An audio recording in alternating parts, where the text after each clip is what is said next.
Viral di media sosial video amatir penangkapan pelaku pencurian sepeda motor di Jalan Kimaja, Wei Halim, Bandar Lampung.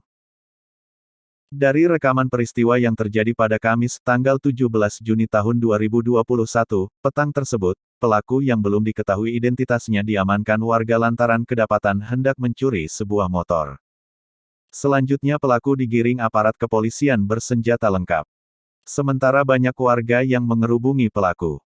Sebelum aparat kepolisian datang, pria itu sempat diamuk massa. Usut punya usut, ternyata pelaku dipergoki oleh calon korbannya sendiri yang diketahui bernama Wiwi Setiono, 38. Saat itu, korban yang bekerja menjaga konter HP hendak menunaikan salat asar. Wiwi mengatakan, sebelumnya sudah mencurigai gerak-gerik pelaku yang melintas di depan konter miliknya.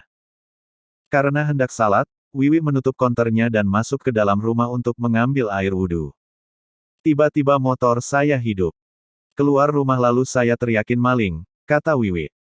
Ternyata, pelaku sudah berhasil merusak kunci kontak Honda Beat B 2168 AB miliknya.